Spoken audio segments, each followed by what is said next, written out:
This is probably the most indie book I have ever read in my life. Okay, so these guys right here, these three guys, that's pretty much what they look like. I met these guys at Dragon Con, and I don't know a whole lot about their history. I went to their website, and apparently these guys went to junior high together, and they kind of came up with this idea back then. And then, through the years, they've sort of made this happen. This is a very indie book.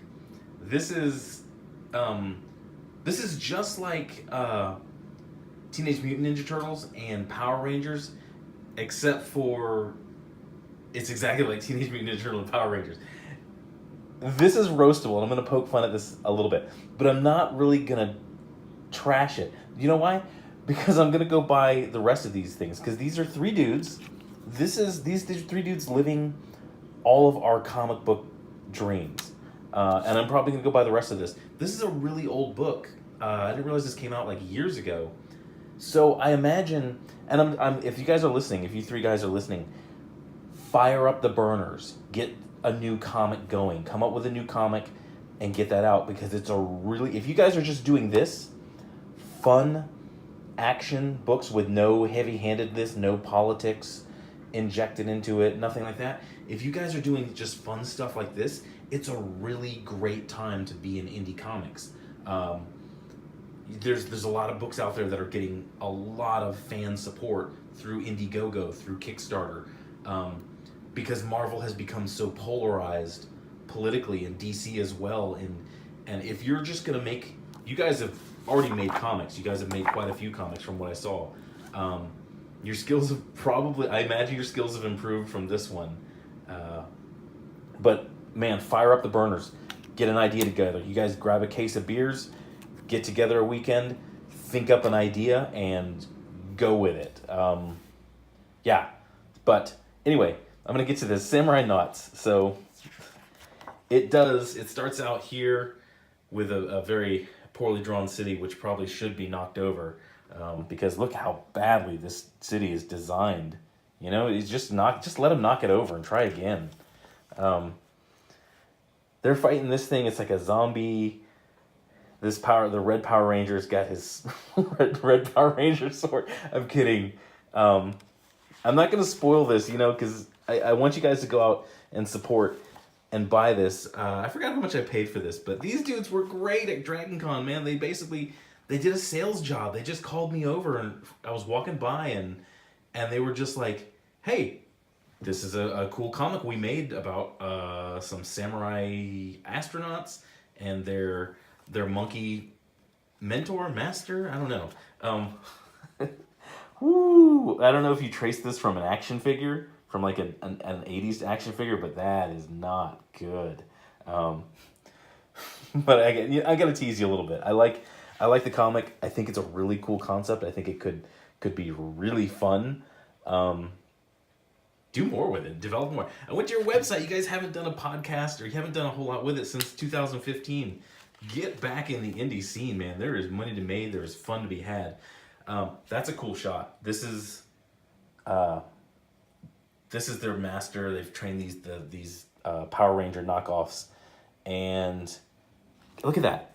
He actually did these prehensile like feet that a monkey has. They have weird hand feet, which I do too. I have like weird long toes, which are really great for gripping and climbing. Nerdicane Jr. has it too.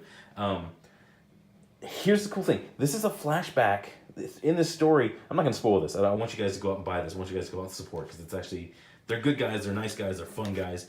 I think they could do another comic, and I think it could be really fun. So you guys get a case of beer, hang out for a weekend, and come up with something, and go pitch it, man. Go start pitching to the indie crowd right now. This is a flashback, and it's kind of cool. It's done. I almost wish the whole comic was more this, because this is alive. This is vibrant. This is a whole lot more alive, even though it has sort of like a, I don't know what this is. It's almost like it was drawn with really high quality crayons. I like that a lot better than these flat miasma colors. So this is like the old team, and once again the monkey. He's immortal, by the way. I don't know if it changes much. But I mean, look at this. This is kind of cool. Everything's done in this different style in the past. So they're fighting some zombie pirates who shoot smoke. I don't want to spoil that. But yeah, they're dealing with these dreadnoughts who came down to Earth, and this is also. I don't know if these are pictures that have been traced over, which I'm okay with, but I'm not crazy. I like this stuff. I like this style. This dude is highly caffeinated. Holy cow! But there's not a whole. I'm not gonna. I don't want to spoil this. I'm just gonna show you guys a little bit of this. These two kind of have like a relationship problem. These two are like having a relationship. I don't know if they're in a relationship, but they're very supportive of each other. These two would be a good couple. These two. Probably a couple, and they do fight back and forth. This guy uses the hammer. I don't know what his deal is. This is definitely the face of somebody who farted in an elevator and got away with it. He's walking away from the elevator. He's like, yeah, got y'all. And then this other dude, I forget his name. He's quitting.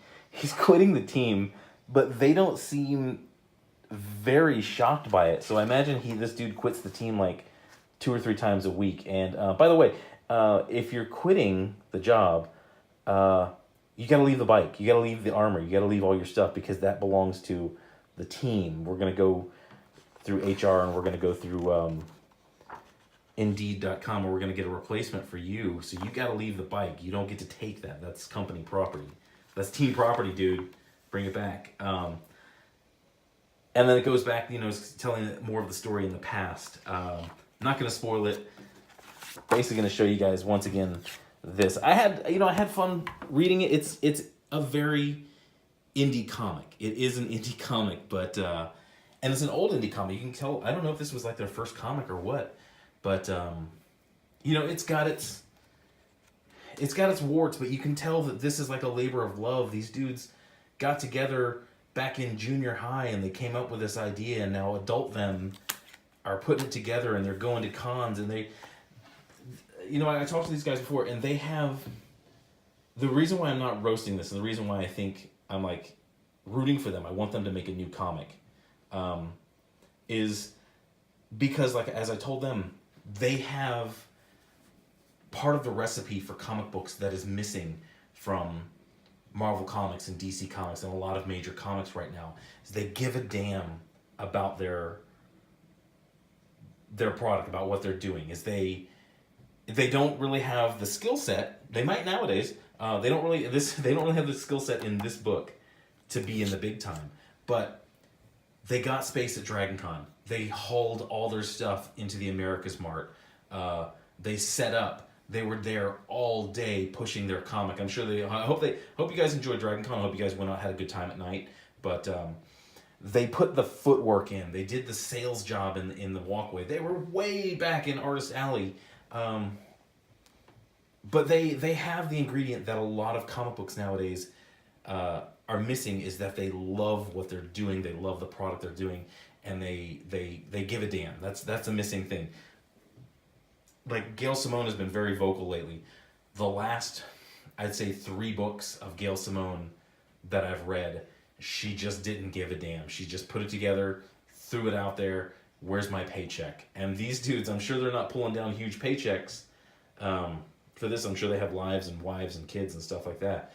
But the fact that they're not pulling down DC money or Marvel money, big money, doing big appearances at comic books, and they still are out there doing the footwork, doing the legwork, grinding at comic books, at Comic Cons, shows that they do love it, and they deserve a little bit of support. I'm gonna go get the rest of their comics, and once again, man, if you guys are still together, if you guys are still working together, put out a new comic. Come out with a really fun, really cool concept. Pitch it to the crowd. Pitch it to the people who are buying a lot of indie comics right now. Go look at IndieCron right now. IndieCron.com. Go look at what the indies are making right now. If you stay apolitical and you give a damn about your product, which there's no politics in this. How are you going to politicize a monkey who's immortal and teaching the knockoff Power Rangers how to be ninjas or samurais? Sorry. But yeah, Samurai Knots, I'm not crazy about that lettering either. That just doesn't really jump off the page. But go check it out. Cool guys. Go buy their books. They deserve a little bit of support. You know, this is their passion. This is their work that they put together. But nice guys. Thanks for watching. I'm Nerdicane. Oh my god, I spent like 10 minutes on this. Yeah. I feel good about that. I feel good that I spent 10 minutes pushing these guys. I like their stuff. But thanks for watching. Hit a like, hit a subscribe. You hit me here, you hit me on Twitter. And I got more Dragon Con videos coming too. And I got my commentary on the absolute shit show that the comic books panels were coming soon. Probably this week. But have a good day. Bye.